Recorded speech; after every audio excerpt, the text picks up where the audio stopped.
So good day everyone. No? So today I am going to discuss the different types of combustions. First we have the complete combustion. So ano bala inang ginatawag nga complete combustions? Kag paano yun siya nagkatabo? So let me discuss. So the complete combustion is occurs if there is or if the fuel reacts to the oxygen. So paano no? So it requires enough amount of oxygen, of course, and also high temperature within sa palibot, kumbaga. And there should be a good mixture of the fuel and the oxygen, no? Ano ang mga sign or ang mga palatandaan para mahambal to siyang complete combustions? Of course, sa iya nga appearance, kumbaga, naga-produce sing blue nga color and ano siya, ang smoke kumbaga is hindi na siya ma-visible sa mata. And then, kumbaga do smoke lang siya ba?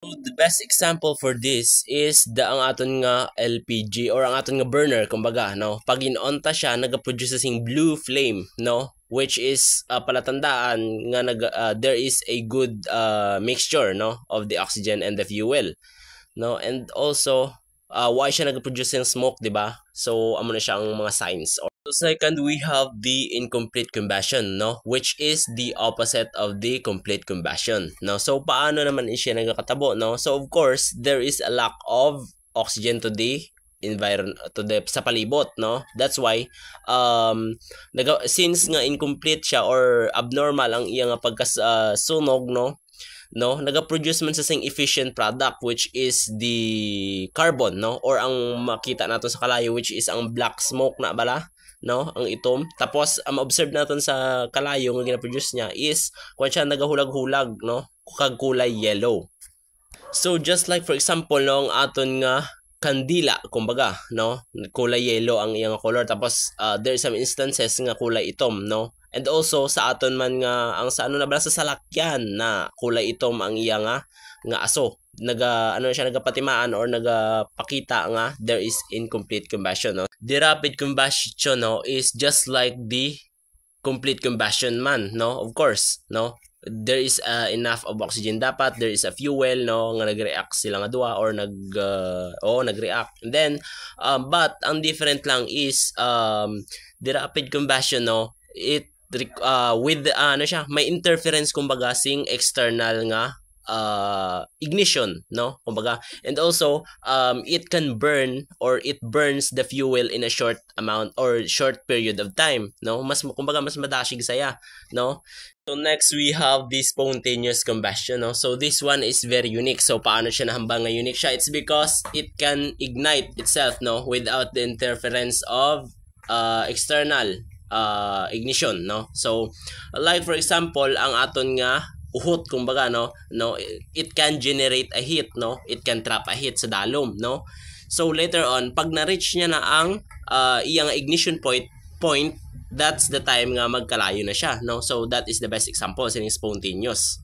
Next we have the explosive combustion, no. So ano naman ang combustion, no. So paano ta mahambal nga explosive combustion, no? So first, of course, complete combustion happens instantaneously or rapidly. Mas madasig siya sa compare sa rapid combustion natin ginatawag, no?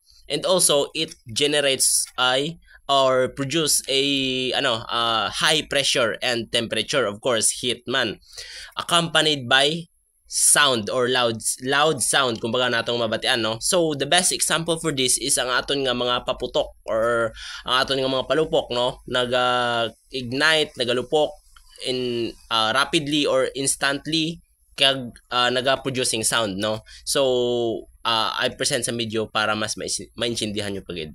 So next we have the different products of combustion. First, we have the smoke, no, which is a product of incomplete combustion, no. So common tani siya makita sa babaw sing flame, no, or sing kalayo, which is that smoke is some tiny particles, no, which is wala siya nasunog fully or wala siya nasunog completely, and then nagapababaw siya in a form of smoke, no. So of course ang components na is nagalain-lain based man sa fuel, nakadepende dira, no. So that is smoke. So next we have the heat, no. Kumbaga ano siya, product man siya sa ang different type of combustion, no. It can mabatyagan to siya nga mainit, no, through nagaproduce ang heat energy natin yung ginatawag, no. That is heat. And also heat is one of the requirement, no, to start a fire, no, or combustion kumbaga. We have the light, no. Amo siya ang glow or ang kasanag, no, nga gina-produce ang aton nga nga flame, no, that is light, ang glow, ang kasiga mo na siya. So next is flame, no, that is the visible burning gas, no, which can produce both light and heat, no, that is flame.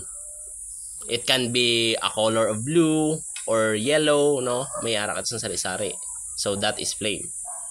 So next we have the ember, no, or commonly known as ang baga, no. It can produce a fire also if not extinguished, no, and it can last for hours, no. Dugay ni siya mapatay basta may enough amount of oxygen lang sa palibot. Also wala na siya producing kalayo, but baga lang gid. Makita na siya nga color orange or daw pula na siya, no, that is ember. Next we have the soot, no, or ang ginatawag natin nga black carbon particles, no, which is daw pare-pareho sila sa uling, no. Kaya ang uling product siya sing incomplete combustion, so the same with the soot, no. For example, ginpuot ta siya, since nga wala siya sing enough oxygen, dira naga ka produce ang soot or ang black carbon nga particles or ang mga uling nga nagaitom, no, that is called soot. Next we have the ashes, no. Of course understandable naman yung ashes, amo siya ang left, no, or ang nabilin after sang combustion, no. After sing combustion, amo na siya ang nabilin or ang abo naton, no, amo na siyang abo, that is ashes. We have the fire gases, no. Of course amo siya ang nagaka-produce if siya during sing combustion, no. Like for example ang mga carbon dioxide, no, mga carbon monoxide, no, amo siyang gina-release sing burning fuel, no, that is fire gases, no. And also may ara ka sa different type of fire gases, damo na siya, no. May mga toxic and non-toxic. So I hope may naintindihan, and that's all. Thank you. Why is this Bunsen burner flame wavy and yellow? The air vents are closed. Propane is the only gas leaving the barrel, and when it combusts with oxygen gas in the surrounding air, it produces small soot particles, resulting in a diffused and cooler yellow flame. This is called incomplete combustion. If we open the vent, it lets oxygen into the barrel. The propane and oxygen gas mix before reaching the flame, producing a steady and hotter blue flame. This is called complete combustion. Now you know. Let us now look at types of combustion. You can see a lady igniting LPG in a kitchen to make food. LPG burns quickly, producing a lot of heat. This type of combustion is called rapid combustion. When white phosphorus is left in the open for some time, it catches fire. This type of combustion is called spontaneous combustion. Other example of spontaneous combustion is the forest fire and fires in coal mines. You must have used fireworks during festival days. What happens when the cracker burns?